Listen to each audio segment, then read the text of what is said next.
Now, the fundamental key to waiting on God is making all that is within you still and quiet. If you don't achieve that, if you don't master that, then you cannot enter into this holy of holies that we are talking about. But if you can master bringing all that is within you to be still and quiet, then you are bounded, gathered together unto the Lord. See, 1 Corinthians 6:17 says, he that is joined to the Lord is one spirit.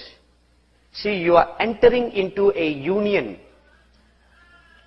of oneness with the Lord Jesus Christ in that beautiful, blessed experience of waiting on the Lord, where all that is within you are gathered and bound together with the Spirit of the Lord Jesus Christ. And where the Lord is, so will you be gathered unto Him. And where is He? He's in heaven. If He is in heaven, when you are one with Him, where are you? You are in heaven all the time. So the art of waiting on God lies in the key of making all that is within you still and quiet. Now, it is not an easy thing. But if you practice, if you keep on practicing, initially it will be very, very difficult. I speak from experience. When I first started practicing this in 1983, I could just be still for a couple of minutes. And then I find that my concentration is all broken. And I could no more be still. Please, I said, no walking, no movement. Please respect what I said. I'm telling you because what the Lord has told me to tell you. Don't move. Be still.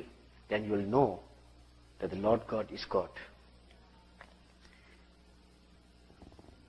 So, every day, I will, after a season of praying and meditating and interceding, I will just remain still.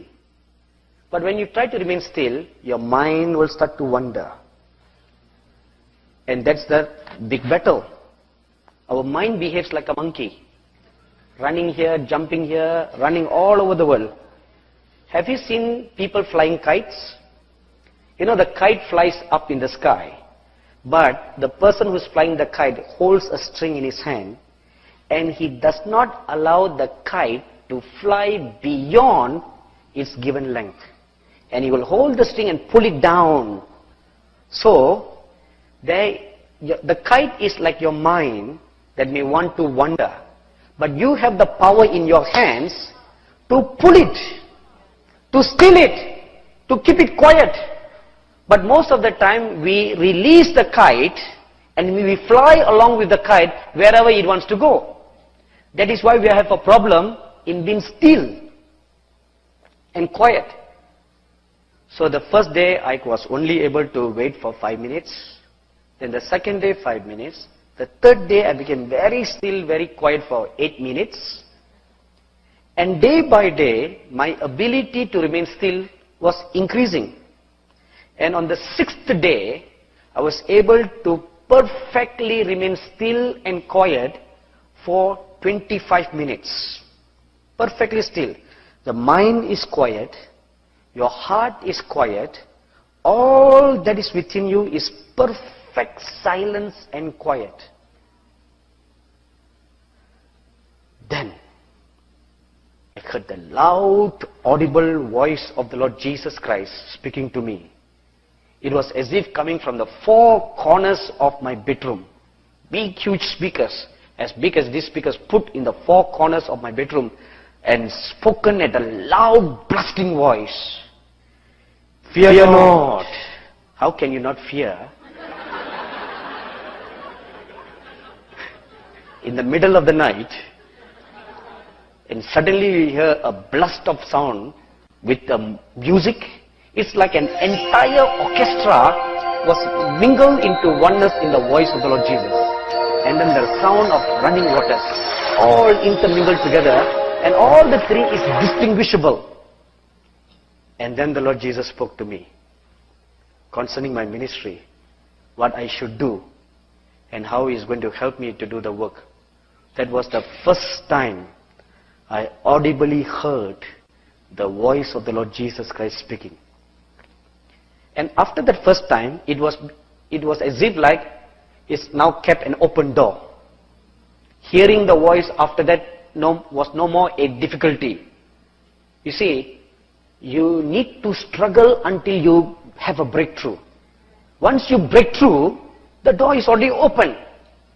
Right? There's no more closing. Once you get over the other side, you then have the power to close and open according to what you like. So you need to strive, persevere until you master this art. Once you master this art, then the art needs to be perfected, to be still and quiet. Once it is perfected, anytime, in whatever given situation, even in a crowded atmosphere like a church, instantly you can become still and quiet. Instantly. It will no more be a difficulty. And instantly in the stillness and quiet you can be translated. You are here, but you are not here. Living in two worlds at the same time. It's a marvelous, wonderful experience, you know. Initially may be scary, because you won't know where in the world you are. You know, it will take a little bit of orientation, you know, which is real. That is the perplexing, that will be the dilemma. Which is real? The real world is real, or the heavenly world is real? Which is real? That will be the dilemma.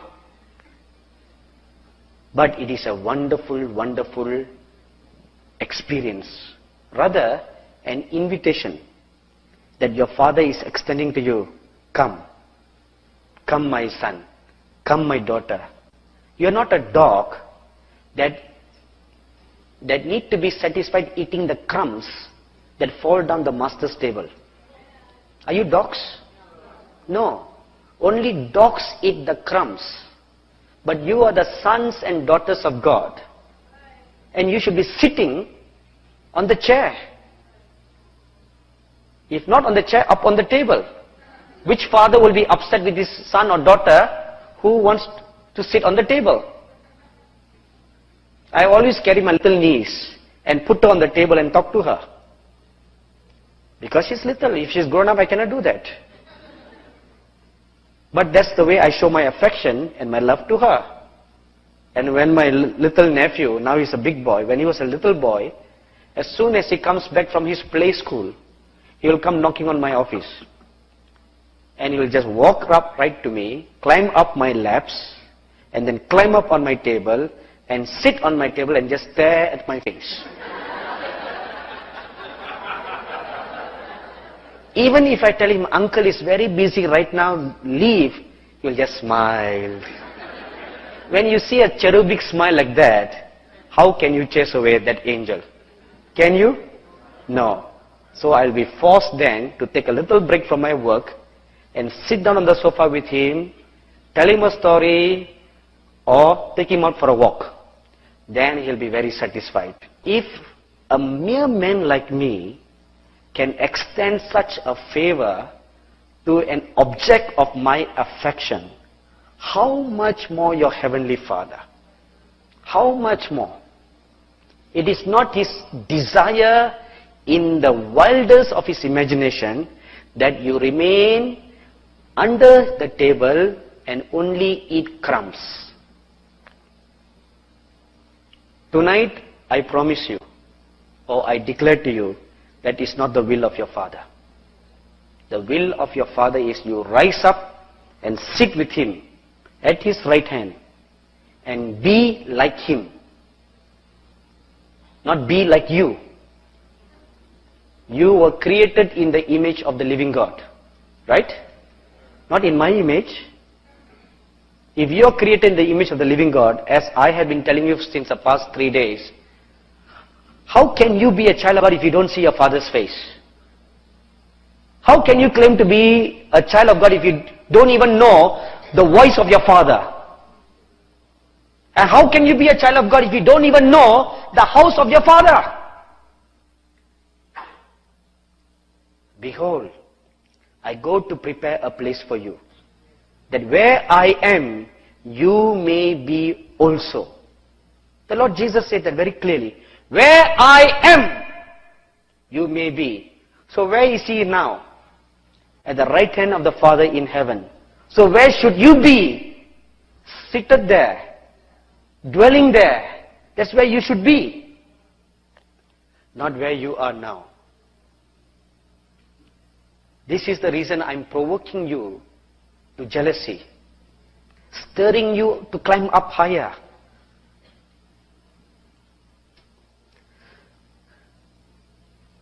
The final aspect of waiting on God, or one aspect, the other aspect of waiting on God is meditating the Word of God.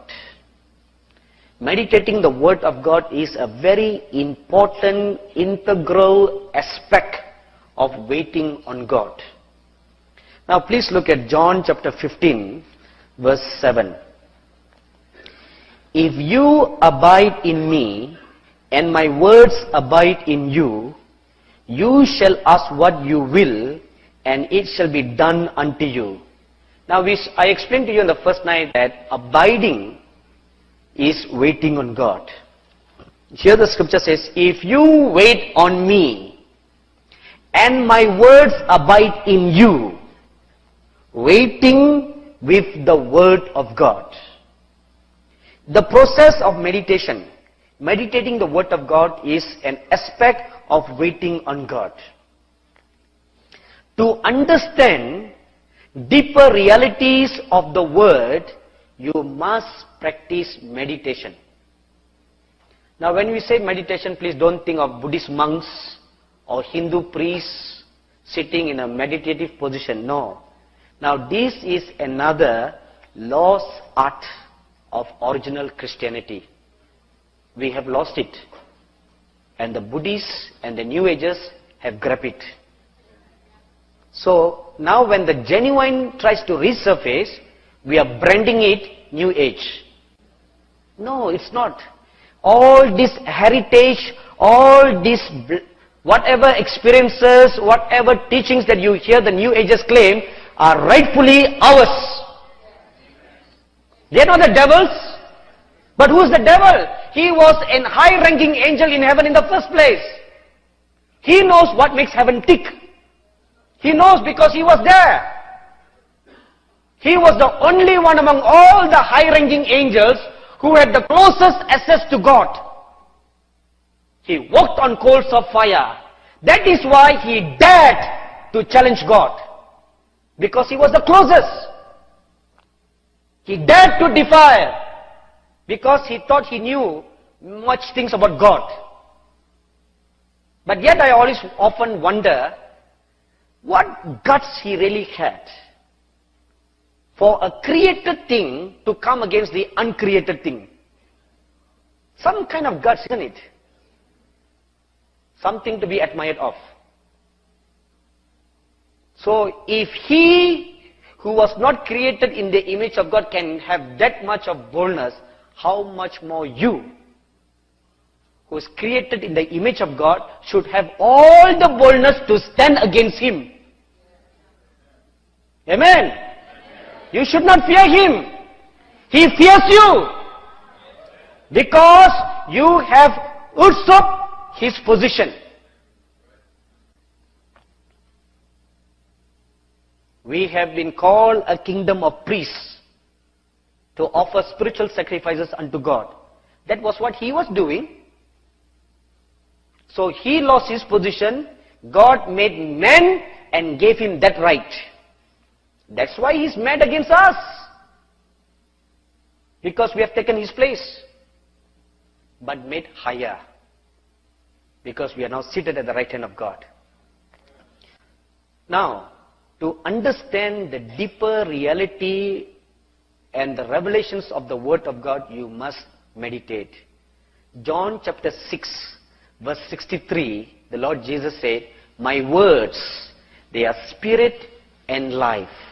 It is not an ordinary book that you are holding in your hand, which is a paper and there's black ink, or sometimes some people have red ink printed on the page. No. It may be an ordinary paper, but every word of God is breathed by the Spirit of God. That is why even after 2000 years, anyone, anywhere reading the word is convicted. Ask them to read any ordinary book in this world, Shakespeare's plays. Do anybody fall on their face and repent of their sins? No. Tom Clancy's books, some of the top sellers in the world. Every time I'm flying on the plane, I see someone reading a Tom Clancy book. Seems to be the most popular author. I don't see anybody falling on their faces and lifting up their hands and praising God by reading Tom Clancy's books. Currently, almost everyone that I'm bumping in the airport is reading this book called the Da Vinci Code. A book from the pit of hell. That seems to be another latest craze today. People are looking for another excuse not to get saved. But that is not going to deny the truth. The truth can always stand on its own. It doesn't need any defense.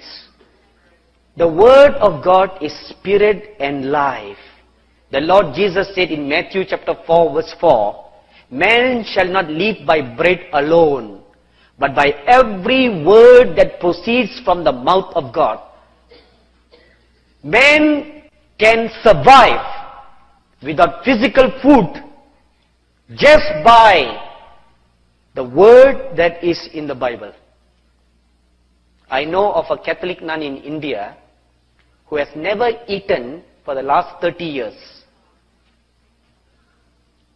For her breakfast, lunch and dinner, she'll have 1 cup of coffee and she'll meditate the Bible for 1 hour. That's all her food that she has eaten for the last 30 years. One day, how did this came about? One day she was reading the Bible and she read Matthew chapter 4 verse 4. So she said, if this scripture is true, then I don't have to eat. That's how it began. So the next day, she had a breakfast, 1 cup of coffee and the Bible. And then lunchtime, 1 cup of coffee and the Bible. And dinner, 1 cup of coffee and the Bible. And it lasted 30 years till today.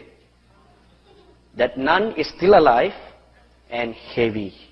How is it possible?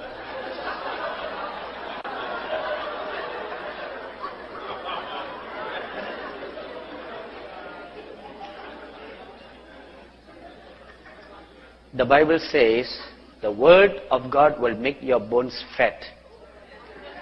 It's written in the Bible. It will make your bones fat.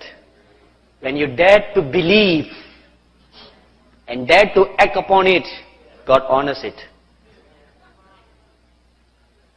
How did the people in the desert for 40 years survived? They did not eat pizzas, no hamburgers, no Kentucky Fried Chickens, but bread that came from heaven. And they lived for 40 years.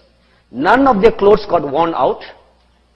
There was no washing machines or laundromats anywhere. None of their clothes stinked. None of their soles were worn out.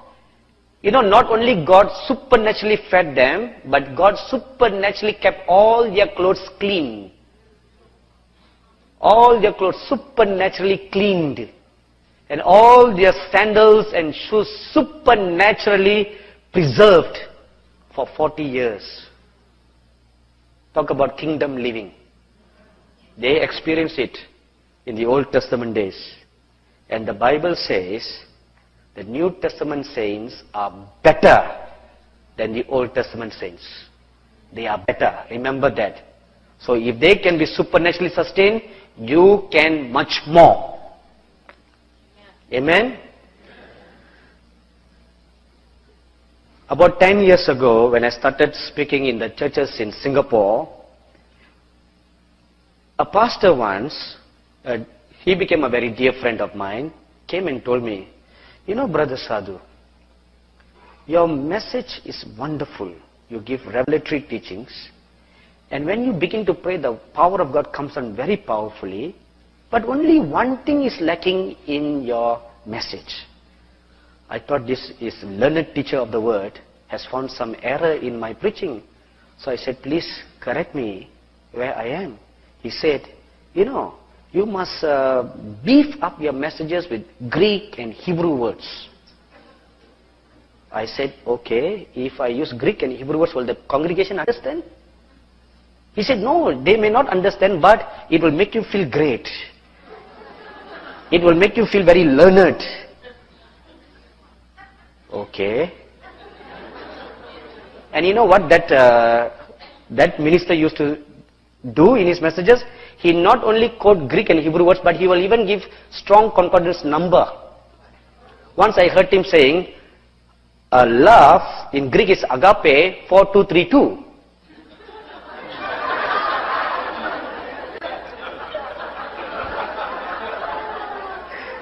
In the beginning I didn't understand what is 4232.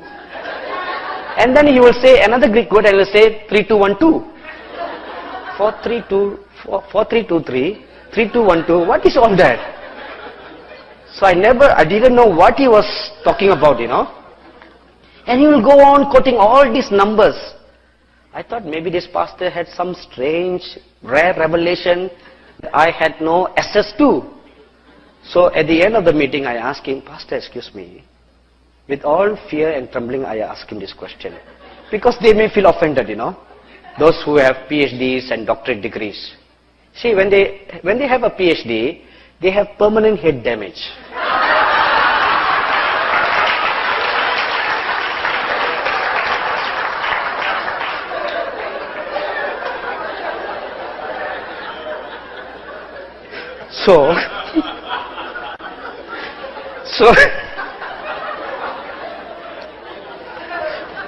So with great respect, I asked the pastor, because if there's a damage problem, they may jump and bite you, you know.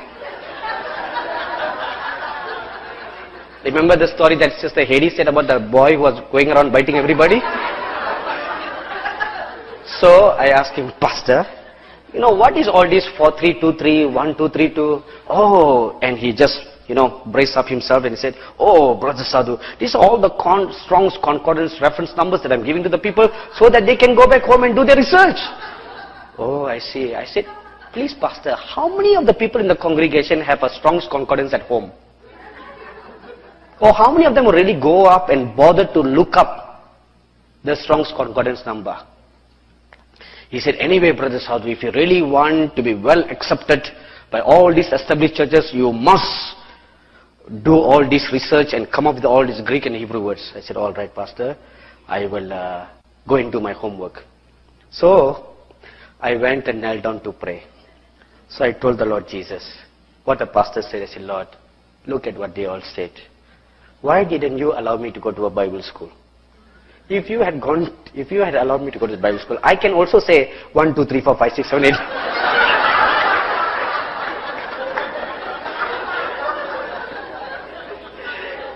You see what kind of clowns we all become of, isn't it? What?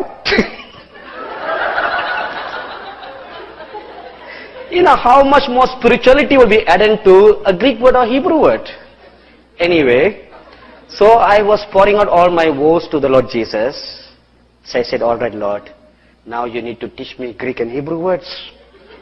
Because they want it. So I said, but they all say Greek and Hebrew words gives you the rich meaning of the word of God. That's why they have all this translation. That's why they have an entire semester or few semesters in a seminary where they have to learn Greek and Hebrew. Or sometimes if you go on to do a master's degree, you have to learn Aramaic and all the ancient languages of the Bible, so that you'll get a grasp of all this. And the Lord Jesus looked at me very gently, good smile, and he told me, my dear son, to understand my word, You don't need Greek or Hebrew, you need my Spirit. That settles it once and for all, you know. And I am no more bothered about all these 1, 2, 3s or 4, 5, 6, 7s anymore. What is the use if I quote you a string of Greek and Hebrew words? Would you understand? It will all be Greek to you.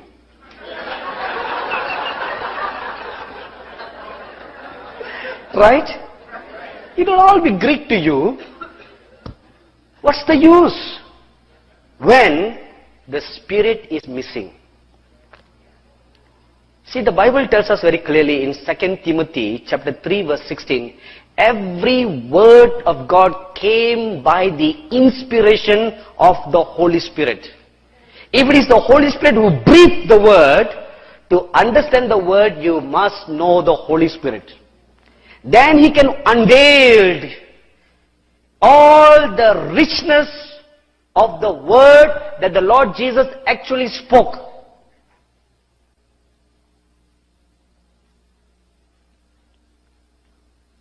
The Lord Jesus says one thing, but we mean another thing when we come with all kinds of our theological dissections. See, like, for example, Isaiah 40:31 says, they shall wait and thou shalt lift up with wings like eagle. The scripture meant what it says. But if you go to any theological seminary, they will say it is a figurative language. But I proved to you last night it's not a figurative language. It is real. Do you believe that? It is real. Every word of God breathed by the Holy Spirit. So to understand, when you wait on God, meditating the word of God, the Holy Spirit comes to help you, inspiring your mind. Now what is meditation? To understand meditation, let me quote you a few Hebrew words.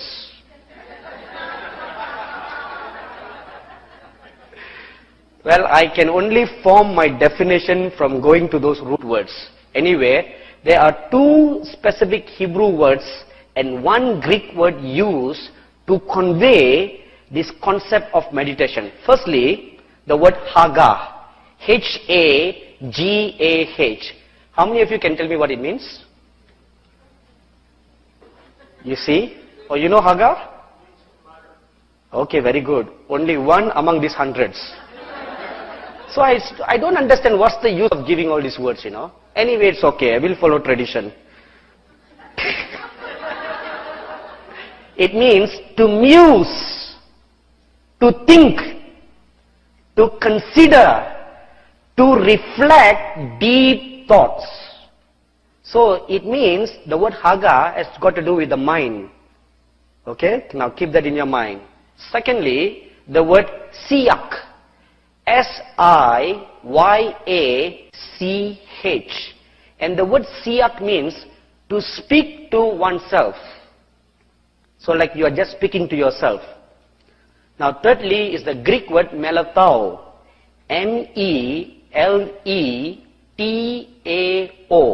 And the word melettao is quite similar to the word Hagah, meaning to take counsel in the mind. Now we put all these three definitions together, and this is what meditation means. Is the reflection of deep thoughts by musing in the mind with the speaking loudly to oneself. Understood, everybody? I'm surprised. Now, in a nutshell, what this really means is this. When you have a problem, don't you just sit down and think about your problem? Sometimes you'll be just trying to speak to yourself, how to solve this, how to solve that, trying to crack in your mind how to solve your problem. Now that is the art of meditation. That is the negative aspect of meditation, but you can make it positive. Just use that principle for the Word of God. So take the word, say for example, Matthew chapter 5 verse 8, blessed are the pure in heart, for they shall see God. So you keep on speaking, blessed are the pure in heart, for they shall see God. As your mouth keeps on speaking, your mind ponders and focuses on that word. See, when you bring your mind and your mouth together in oneness, your mind is not going to wander anywhere. Why is your mind wandering when you are reading the Bible? Because you are so quiet doing your quiet meditation. So when you are quiet, the mind is empty. It likes to go somewhere. Now you may have experienced when you are praying in tongues, your mind flies everywhere. Have you? Why? Because when you are praying in tongues, your mind has got no work to do. So it goes for a ride.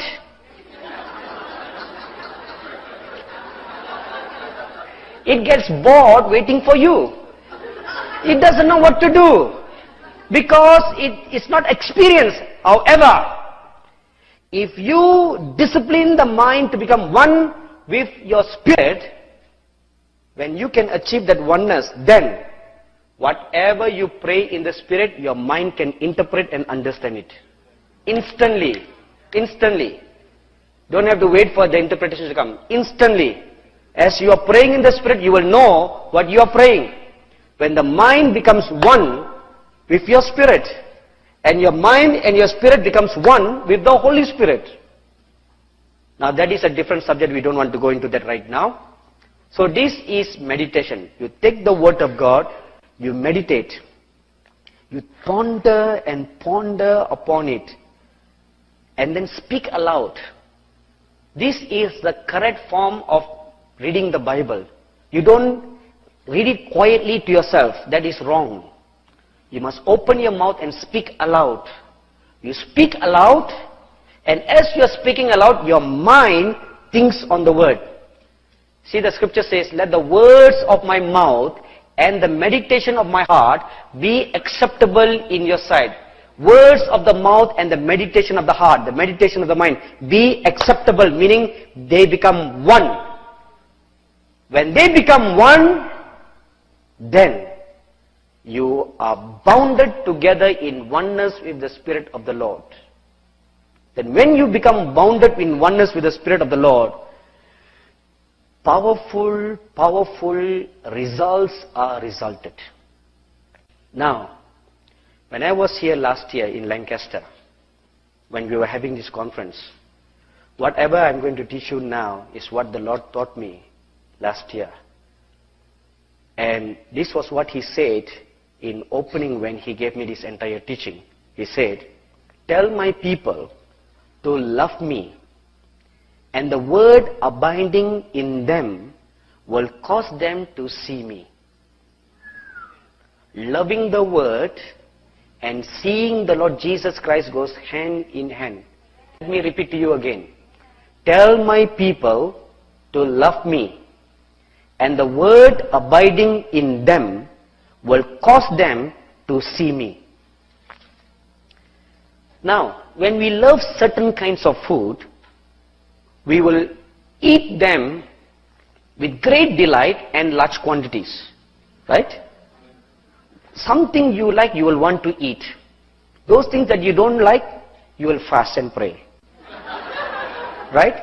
In the same way, you must love the word.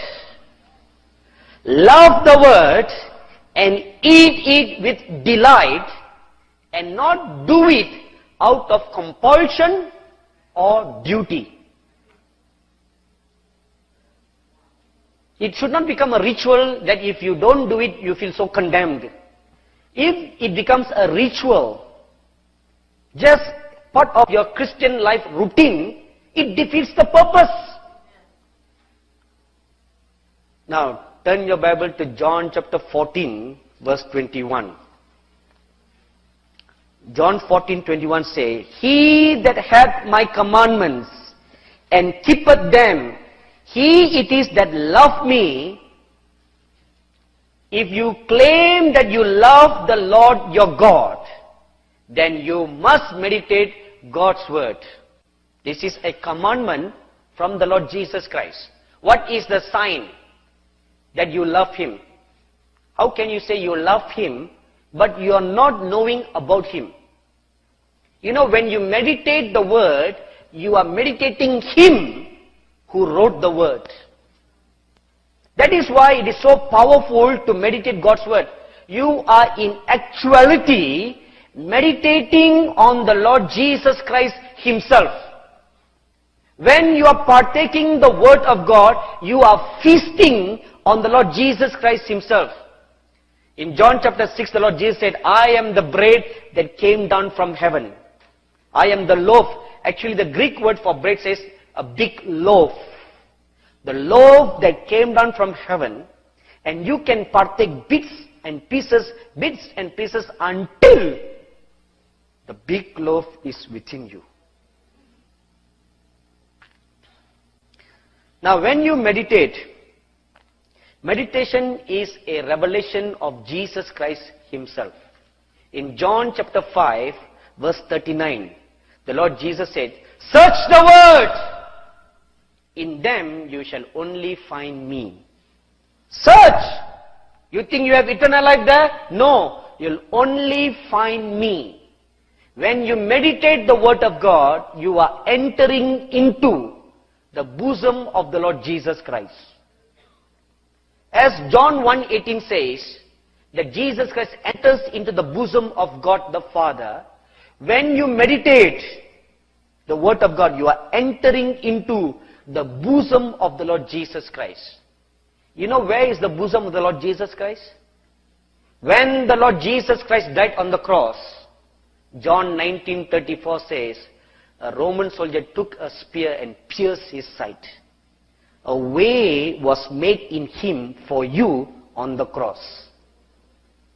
Now you can enter into that bosom through the blood of Jesus Christ. This is the mystery of Hebrews 10:19 and Hebrews 4:15 and 16, where the Lord Jesus says, we can enter with all boldness. The Apostle Paul writes there, we can enter with all boldness into the throne of grace by the blood of Jesus Christ. And where is that throne? Through the bosom of the Lord Jesus Christ. And how can you enter into that bosom? By meditating the word of God. When you meditate the word of God, you are translated into that bosom. In a little while, I will explain how that mystery takes place.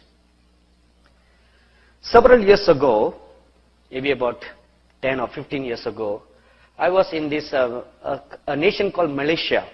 One day, it was my off day. The pastor was so kind to give me a day off. So I spent the day fasting and praying and waiting on God. That's what I always do when I have some free time.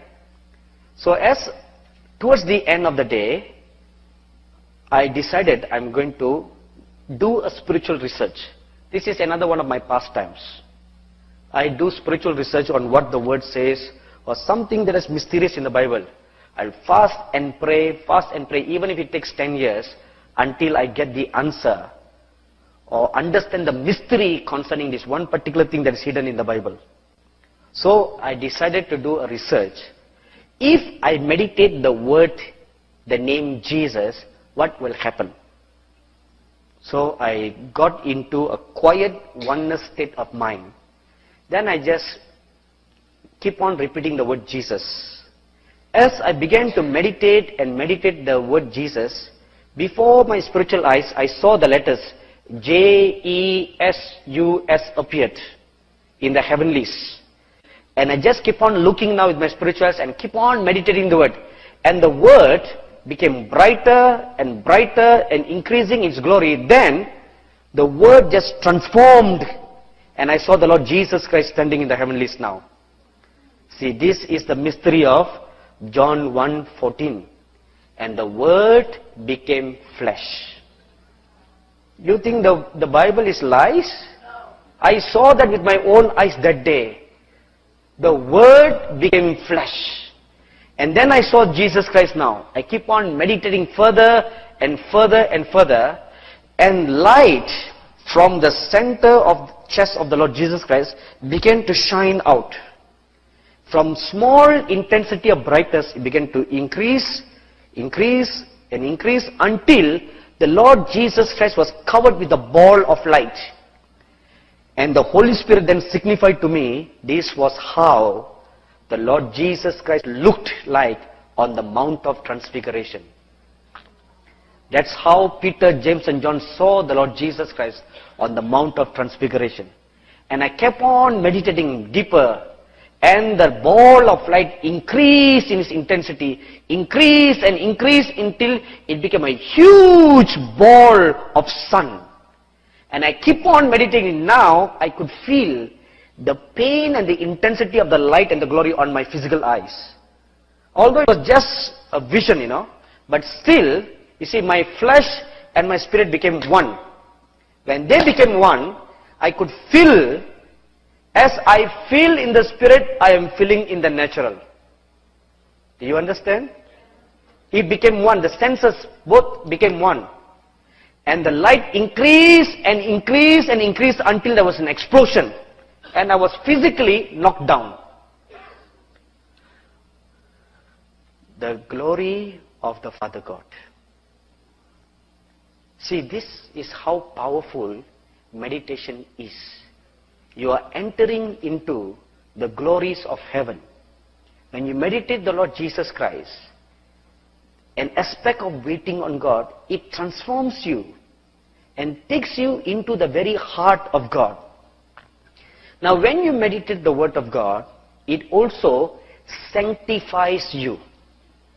Now the Bible says in Psalms 119 verse 105 that the Word of God is like light. Proverbs chapter 6 verse 23 also tells us the same thing.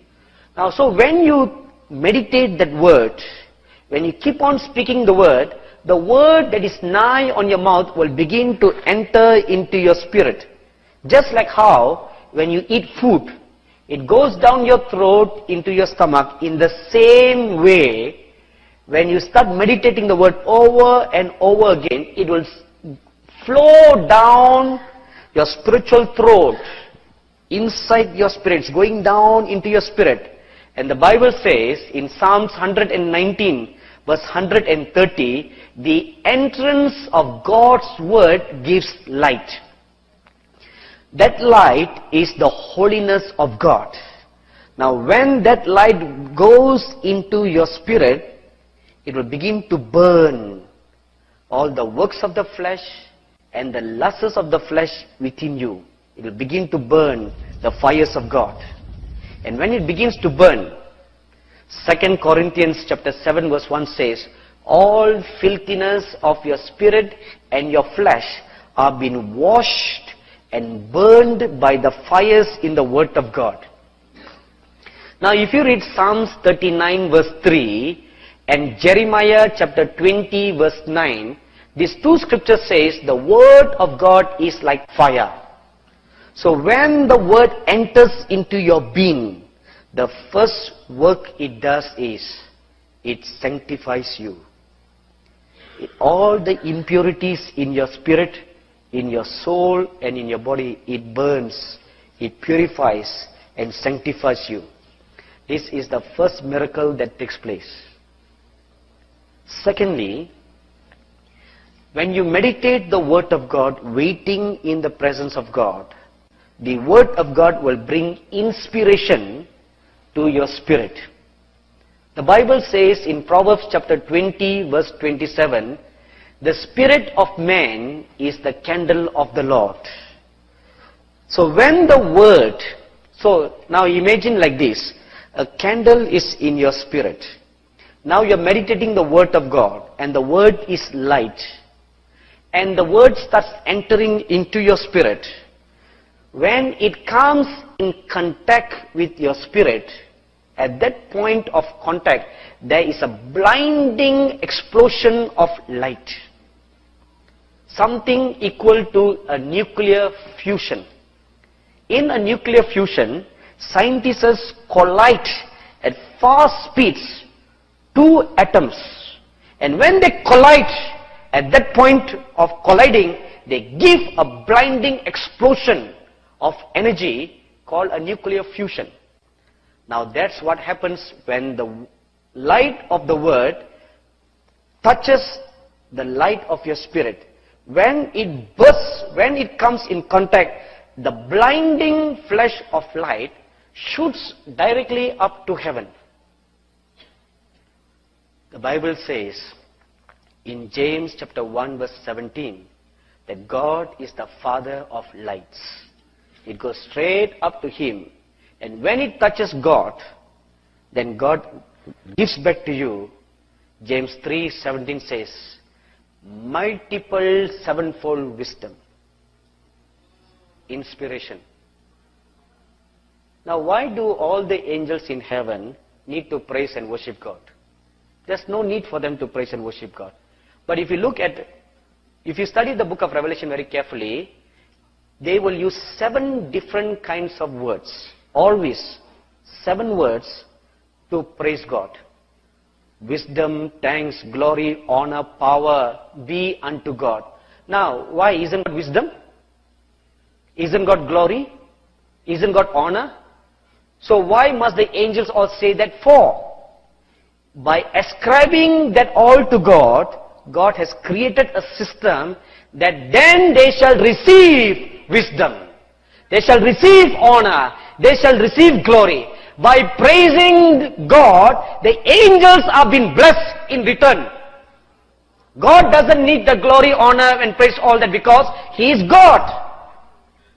But by ascribing them all to God, the angels then in return are being blessed with that glory, with that honor, with the praise and with the wisdom. Can you imagine what will be the spiritual state of the church if you follow the same godly principles? If you, when you gather each time in your congregation and the whole church in spirit and in truth, in the beauty of holiness, you are ascribing glory, honor, strength, honor to God all the time, the same will be reflected back to you and your church will never be dead. But this is where we are missing because we are always having entertainment services. Our Sunday worship is nothing but an entertainment service. You have a guest singer who comes and sings, right? Who is he entertaining for?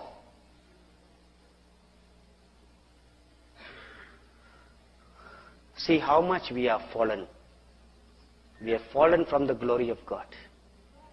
All the songs, most of the songs that we sing in our churches are nothing but rubbish. I'm sorry to say this. It only pacifies our flesh but does not ascribe glory to God. By singing, let the redeemed of the Lord say so, what glory, honor and praise to God is there in that song? This is just an example. If we make a study of the songs that we sing in our church, 95% are nothing but an appealing to our flesh. Just pure entertainment in the church. Make everybody jump up and down like kangaroos. We are not dancing in the spirit, we are just making crazy monkey moves in our churches. I'm sorry for that frank opinion, but that's what it is. I've never seen any angels dancing like how we dance in our churches. I have been graced and privileged by the mercies of God to witness the worships in heaven and seeing the angels dance in such a beauty and harmony. And they will be shocked to see in our churches where people run around the church building. I always wonder, what are they doing? Have you seen that? Why are they going around the church building? I wonder why. Merry-go-round mountain? What is that? Losing their weight in the church service?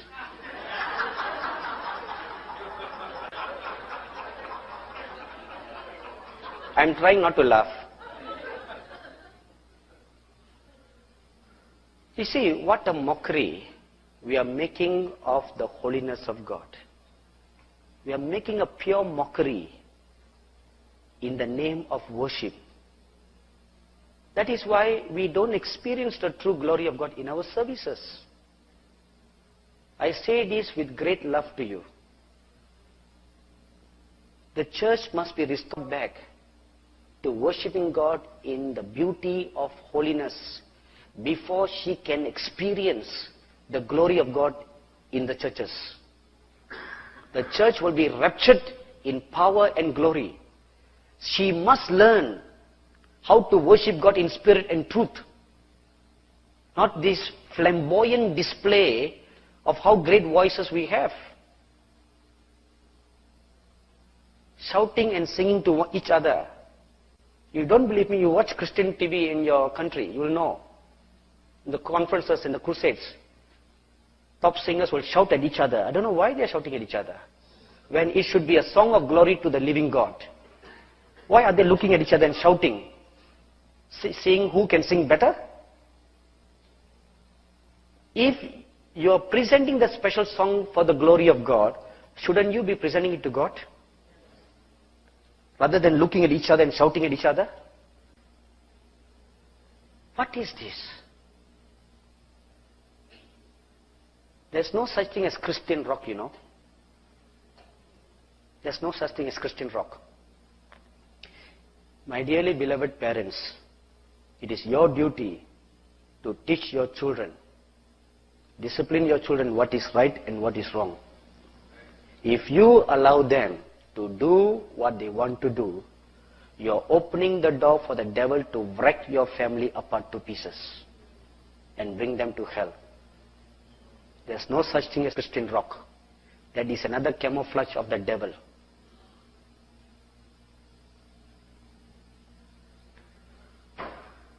So inspiration that comes from God. When the word of God lights up you, wisdom comes. Inspiration on the word of God is given to you. Deep understanding of the word of God is inspired to your mind, to your spirit, to your soul, and to your body. Let me reveal with you a little deeper about this inspiration. Now, the Bible tells us in Proverbs chapter 18 verse 4. Now quickly please turn with me. Proverbs 18 verse 4. Here it says, the words of a man's mouth are like deep waters, and the wellspring of wisdom like a flowing brook. Now this scripture is making a reference to the word of God like waters in your mouth. The simile is here like a water. Now I want you to look at another scripture, 20, Proverbs 20 verse 5. Counsel in the heart of man is like deep water, but a man of understanding will draw it out. Now when you're waiting on God, meditating the word of God, it's like water within you. And when your spirit and your soul becomes one with the Holy Spirit, deep within you, it is like a deep well. Your spirit is inexhaustible, limitless. Yeah, our body is limited, but your spirit is without limit. And when you actually look within, you can see deep, deep, deep within you, where it seems there is no end. And as you are sitting in a waiting position and meditating the word, you can like drop a bucket and draw out from the fountain of eternal life deep mysteries of the word of God. This is how I understand the Bible. That is why I'm able to explain the mysteries to you. This is how I practice it. This is how I learn it. When I meditate, I just go inside me, into the heart of the Lord Jesus Christ. And when you are into the heart of the Lord Jesus Christ, all this Bible becomes living word. I actually see all the dramas being displayed. I'll share with you in a little while how that is possible and how you can be blessed with that experience. So you learn to draw the waters, deep waters from within you. You don't have to go here and there. No, there's no harm reading commentaries, reading Greek or Hebrew, or you can do all that. No harm. However, remember, all these externalities only satisfies your mind. It's good to know knowledge, but don't be satisfied with that. Don't stop there. Meditate the word and you can draw out rich revelations. That which the Lord Jesus Christ actually meant each word to be. There are 7 hidden meanings and mysteries to every word of God. And a man of understanding, this is what the scripture says, shall draw them out. A man of understanding, he who waits upon the Lord and meditates the word shall draw out of it deep hidden riches. Thirdly, this revelation or this inspiration flows at 4 levels. They flow at 4 levels. If you read Ezekiel chapter 47, verses 3 to 5, there Ezekiel sees the river of life that flows out from the temple of God, and then he sees the first level it reaches his ankle. Then the river flows higher up to the knee. Then it flows higher up to the waist. Then up to the neck where he was swimming. 4 levels of increasing revelational knowledge or revelational experience. What are the 4 levels? Firstly, the ankle level is the basic revelation that comes by inspiration. Job chapter 32 verse 8 says, there is a spirit in man and the Almighty gives him inspiration. Just an inspiration that comes to you when you're meditating the word of God. Sudden flashes of wisdom, sudden flashes of understanding. This is the basic level of revelational experience. That at the ankle level. As you mature, then your experience increases up to your knees. Now what is that? Then now you can hear the Holy Spirit himself teaching you. You can hear the still small voice of the Holy Spirit teaching you. 1 John chapter 2 verse 27. The anointing that abides within you shall teach you. John 14:26. The Holy Spirit whom I shall send in my Father's name shall teach you all things. So when you reach the second level, you can actually hear with your spiritual ears the Holy Spirit teaching you what the scripture means or what that means. Now when you mature again, the third level, at the waist deep waters. At the waist deep waters, angelic beings come to teach you. Now these angelic beings, I want to separate them into 2 categories. I use the word angelic beings, but they can be separated as angels. Firstly, angels. Now you'll read in Daniel chapter 8, verse 15 and 16, how angels constantly came and taught Daniel the word of God. And if you read the book of Ezekiel, the entire book of Ezekiel, angels came and taught him. And even if you read in the book of Revelation, angels were assigned to teach John the word of God. Now time does not permit me to share with you some of my experiences how angels would come as I'm meditating the word of God. They will come and give me a revelation of the word that I'm reading. The second aspect of an angelic being, the saints of God in heaven, they can come and teach you. Now if you read Luke chapter 9 verse 31, at the Mount of Transfiguration, Moses and Elijah appeared to the Lord Jesus Christ in glory, and they taught him what the word said about the Messiah. They were reminding him of the word, and they were reminding him and bringing to his understanding all the prophecies in the Old Testament concerning the sufferings of the Messiah. They were teaching him. Now, turn with me to Revelation. Now in chapter 1, you will read that an angel of the Lord was sent to teach John all the words about the end times and the heavenly things in the book of Revelation. Now please remember this word. An angel was sent to teach John. Now chapter 22 verse 6. And he said unto me, these words are faithful and true, and the Lord God of the holy prophets. Now please note this scripture very carefully. These words are faithful and true, and the Lord God of the holy prophets sent his angel to show unto his servants the things which must shortly be done. So this scripture is very clear that God spoke through an angel to teach John all these end time things. Everybody agrees? So the word is very clear, isn't it? Okay, now let's read further. Behold, I come quickly, Blessed is he that keepeth the words of the prophecy of this book. And I, John, saw these things and heard them, and when I had heard and seen, I fell down to worship before the feet of the angel who showed me these things. Now, whom was John going to worship? The angel who was teaching him all things. Everybody agrees? Okay, now let's look at who this angel is. Verse 9. Then said he unto me, See thou do it not, for I am thy fellow servant, and of thy brethren the prophets, and of them who keep the words of this book. So it is not an angel. Agreed, everybody? It is one of the prophets, a saint in heaven who was sent to teach John all these things. Now this is not necromancy, speaking to the dead. How can you speak to the dead when they are living? Amen?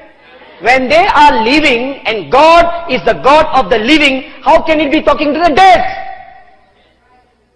Now this is another corruption of old theology. Remember, as we are nearing towards the rapture, heaven and earth must become one. They must become one. And more such visitations will become very, very common and apparent in the body of Christ. So the angels and the angelic beings will come and teach us the word of God. And we have here powerfully explained in the Holy Scriptures. Now the fourth level, the waters are at the neck. That means now he has to deeply swim. At this level, the Lord Jesus Christ himself comes to teach you the word of God. He himself will come and teach you. He said, this is what my word says. Now that's how I'm able to understand many, many things of the scriptures. The very fact that I'm able to stand before you for the past 4 nights and teach you all these things is none of my own meditation, none of my own research, none of the library of my books that I have, nothing. It is only all this precious truth I receive waiting on God. Waiting on God. Spending hours in prayer. And then one revelation from God opens a whole world of revelation. And you can have the same blessed experience. It is not reserved for me. It is for every one of you who are here. Do you believe that? Do you want that? It is for you. If you practice the same things as I'm teaching you, I promise you in Jesus' name tonight, you not only can have the same experience that I'm sharing with you, but even greater. Because you will have the advantage to build up on where I am and go one step higher. So the next time I would be sitting and learning from you. Wouldn't you like that? Oh, you selfish people.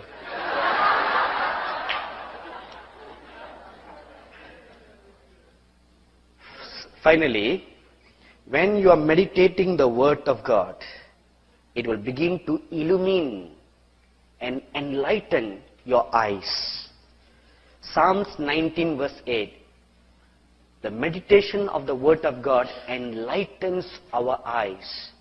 Now these eyes now is both the natural and the spiritual eyes.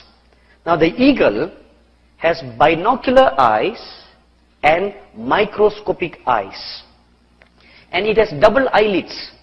When its eyelids closes once, it can look directly at the sun, and then the eyelids blink again, it can look down on the earth to see a fish that is swimming in the waters, or a lamb or a sheep that is running around. It has this ability. When you wait on God, meditating the word of God, the eyes of your understanding are enlightened for you to know things heavenly and things on this earth. Discern both realms together at the same time. You know, every one of us have a spiritual eyes. Do you know that? Now, the spiritual eyes are located directly behind these natural eyes.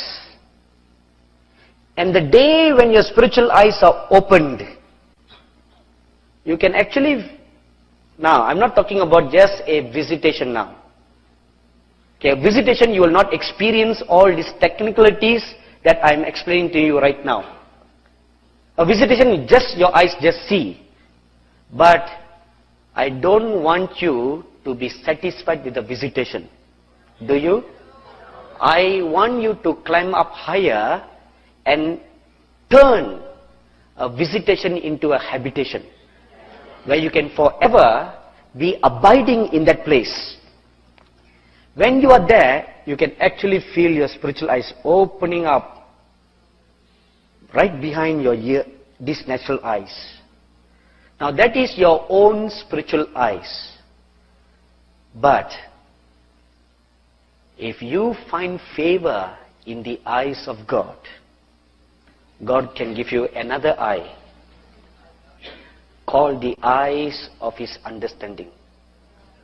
This is written in Ephesians chapter 3, verse 18. And that eye, the Lord will put it in your heart. This experience, I entered into this experience in 1987. When the Lord came and literally put His eye. This is what the New Agers will call the third eye. Have you heard of that? Yes. Now, please, let me repeat one more time. Whatever they claim is all ours. Rightfully ours. But because the church was in the dark ages, she didn't know how to enhance it. When the third eye is opened, then you can see far, far greater things into the mind of Christ Jesus, into the kingdom of heaven. Instantly, just like this, within a snap of a finger. The moment you close your eyes are open. Because that eye is always open. You can even see through this eye. See the spirit world and the natural world at the same time. Just like the eagle. See, it's not by accident that God used the eagle as a parable in this passage. Now, a good example for you is found in 2 Kings chapter 6, verses 15 to 17. There, Elisha is surrounded by the enemies, and his servant sees the enemy. Elisha comes out, he says, "Don't worry, they that are for us are greater than they that are against us." And the servant did not understand. And Elisha prayed and his eyes were open, and he saw a mountain full of chariots and horses of fire. See, when Elisha came out of his prayer closet, his eyes saw both the spirit realm and the natural realm. A binocular vision and a microscopic vision. Two worlds he saw at the same time. So he was able to say, they that are for us are greater than they that are against us. Finally, not actually finally, two more semi-finally, when you meditate the word of God, it purifies your heart to see the Lord Jesus Christ.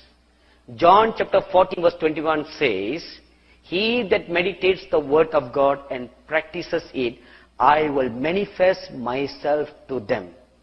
Colossians 3:16 says, "Store the word of God in your heart." Now, I want you to give me your attention, undivided attention right now as I explain to you this technicality that is involved. Once you understand this technicality, then you can understand how it works. See, the word of God, the written word of God is the Lord Jesus Christ. Agreed, everybody? Now, as you meditate the word of God, the one word becomes in your heart.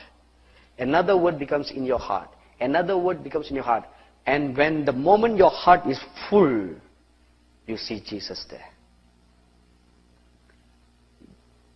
The Logos, the word becomes flesh. Psalm 16:8 says, "I see the Lord Jesus Christ always before my eyes."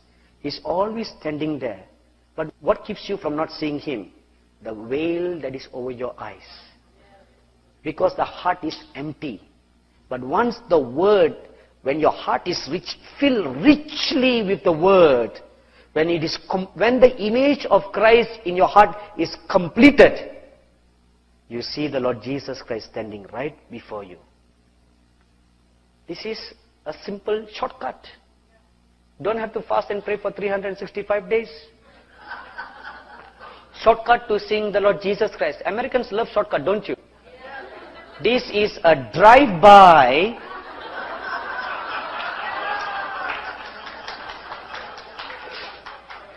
This is the mystery of what the Lord Jesus says. The kingdom of heaven is within you. What does that? This is what it means. The kingdom of heaven is not somewhere far away. It is just deep within you when your soul and your spirit becomes one with the Spirit of the Lord Jesus Christ. And where the Lord Jesus is, it's not a figurative language. It means what the scripture says. He walks in you, He talks with you. This is my daily experience. When I become quiet, waiting on God, meditating the Word of God, I see within me. I'm just entered into that within. And there I am there in that Garden of Eden. And in the Garden of Eden, the Lord Jesus Christ is there. All the saints are there. It's paradise. You know what the Garden of Eden was in those days? Today it is paradise. So in paradise, you are in heaven. That's why translations are all instantaneous, because you don't have to go too far. Just within you. Amen? My dearly beloved brothers and sisters, this concludes our study on waiting on God. And as you practice this art of waiting on God, you can be transformed and translated from glory to glory through the various stages of becoming one with God. The ultimate purpose of waiting on God is to become like the Lord Jesus. That is the ultimate purpose. That you all be changed and renewed and become like Him. Amen? Lift up your hands and give thanks to God. He is a good God. His grace and mercy endures forever and ever. Amen? Amen? Amen? Now I'm going to pray for all your needs. Whatever needs you may have. If you have a sickness in your body, take your right hand and put on the part of your body right now. If you don't have a sickness, but you have just some other issues that you want God to hear you or pray or bless you, just take your right hand and you put on your heart. Now let me tell you one thing. I flow more in the anointing in mass prayer than in individual prayer. And that is the time where the Lord Jesus comes and tells me about people and He blesses you. So that's the time you reach out your faith to grab the blessing. Don't wait until the end of everything and then you come individually to me for prayer. This is the better thing.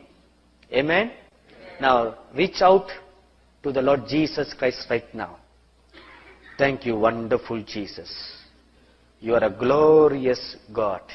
Whatever your needs are, my dearly beloved brothers and sisters, make it known to the Lord Jesus Christ right now. Whatever they are.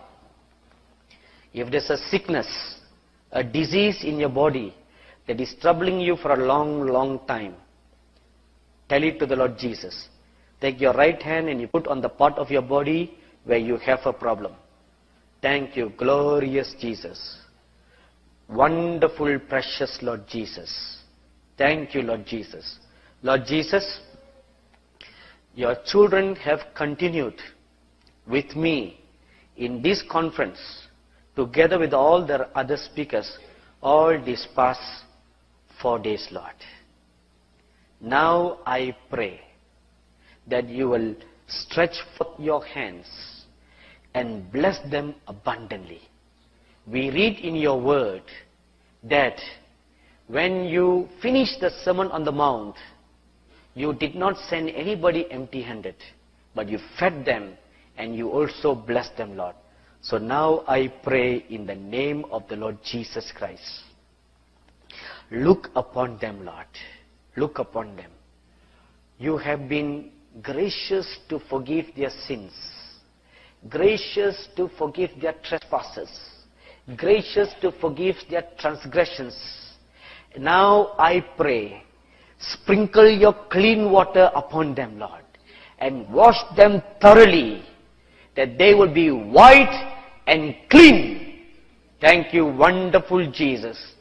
Lord, your word says, if you abide in me, and my words abide in you, whatever you shall ask in my name, it shall be granted to you. Lord, they have been abiding in you for these last 4 days, Lord. And your words that has been spoken by all your saints have been abiding in them. Therefore, now I pray, in the name of the Lord Jesus Christ, that thou who searches the hearts and minds of your people will look into their hearts. What are their needs, Lord? I pray, divine, look into their hearts, and I pray, grant them the desires of their hearts. Grant them, Lord, the desires of their hearts, that it may become one with you. Set them free, Lord Jesus. Set them free. Do a good work in their lives. Grant them, Lord, the needed blessings they need in their lives. And now I pray, Lord Jesus, look at all the sick bodies. Your word tells us that by your stripes we are healed. And your word says, you have given that your name is high above all other names. Therefore, your name is greater than the name of cancer. Your name is greater than the name of any sickness, any disease. In the name of the Lord Jesus Christ, according to the authority that you have given unto me, I now command in Jesus' name, I rebuke every sickness. I rebuke every disease.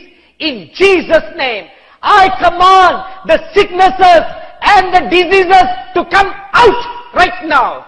In the name of Jesus, I command you foul, unclean spirits, come out right now.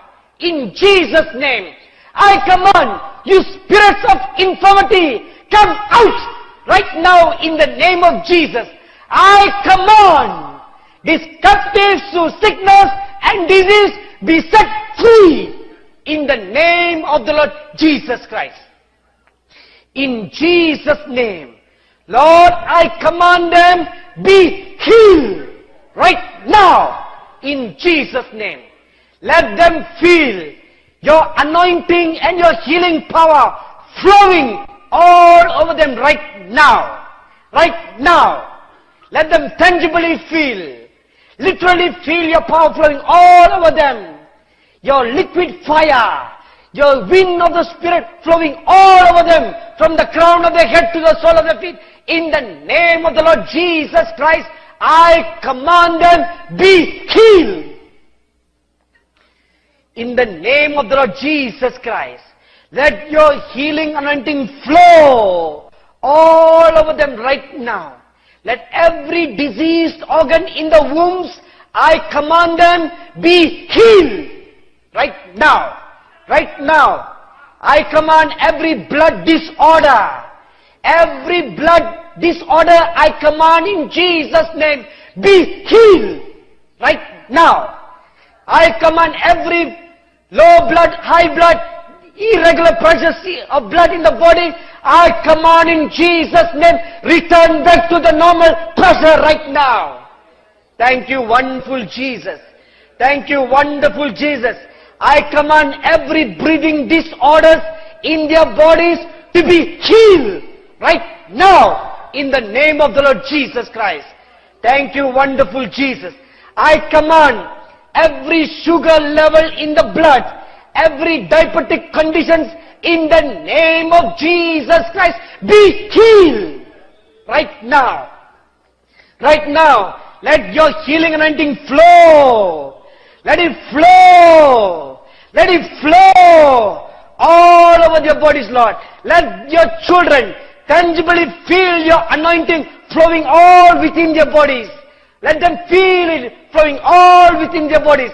I command every disease, kidneys be healed in the name of Jesus.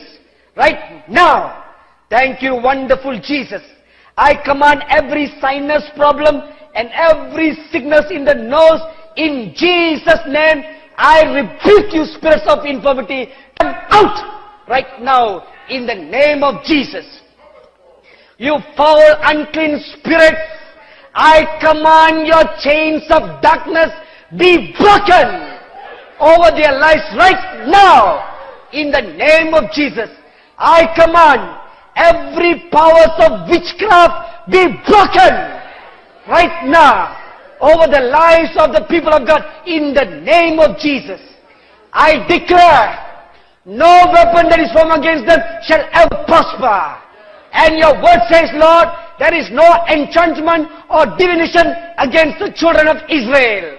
I now take this word and I break asunder every works of darkness against them in the name of Jesus Christ.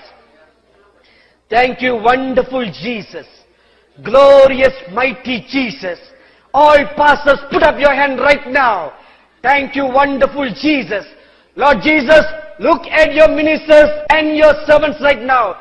In the name of Jesus Christ, I come against every principality that is working against their churches. I command the dominions and the powers that are disrupting souls from coming to the churches. I bind them in the name of Jesus Christ. And I command, let the windows of heaven be open for their churches. And the angels of God will go into highways and byways to bring the souls into their churches. In the name of Jesus Christ, I break every powers of witchcraft in their churches right now, in Jesus' name. Right now, I command, Lord, all those who are working witchcraft prayers in their churches, I command that your fires of holiness will drive them out of their churches right now, in the name of Jesus. Thank you, wonderful God. Thank you, wonderful God. You are a good God. You are gracious God. Come on, lift up your holy hands and give glory and thanks to the living God right now. Give thanks to Him for healing you. Give thanks to Him for blessing you. Come on, open your mouth and give thanks to God. Give thanks to God for setting you free from all kinds of bondages that have kept you in bondage. Thank you, wonderful Jesus. I want to pray for all your children right now. Those of you who have children or grandchildren, lift up your hands to the throne of God right now. As I am praying, I want you to make mention of the names of your children and your grandchildren before God. Holy Father, I have spoken to your people according to the inspiration that you have shown me, Lord. Now I pray, let all your children grow in the Spirit, that they will grow in stature, that they will grow in wisdom, they will grow in the knowledge of the Lord Jesus Christ, that they will grow in understanding in the ways of God for their lives. I pray that you will bless them according to your word in James chapter 1 verse 5 with all wisdom, knowledge and understanding. I plead the blood of Jesus Christ over their minds, over their souls, over their spirits, that you will protect our children from all defilement, Lord. That they will be protected from all defilement of the flesh and of the spirit. And most importantly, I pray that they will not lose their faith in the midst of a faithless and crooked and perverse generation, Lord. I pray, Lord, that your grace will protect all our children till you come again in glory, till the purposes and the destinies of God are fulfilled in their lives. And I pray that the angels of God will seal them, Lord. Seal them. That the evil one will not have authority over their lives. And I pray, Holy Father, those of their children who have gone astray, I pray that even right now as we pray, Holy Spirit, you will convict them of sin and of the righteousness of God and of the judgment of God, and will bring them back into the saving knowledge of Jesus Christ. I command that the powers of lust will be broken over our children, Lord. I command the powers of fornicating, sexual sins will be broken over their children's life. In the name of Jesus Christ, I command the powers of dabbling in the occult and witchcraft be broken over the lives of the children in the name of the Lord Jesus. Father, I pray that all their children will be taught of you, Lord, and will be prepared for your glory, to meet you in glory. Thank you, wonderful Jesus. You are a good God. Your grace and mercy endures forever and ever.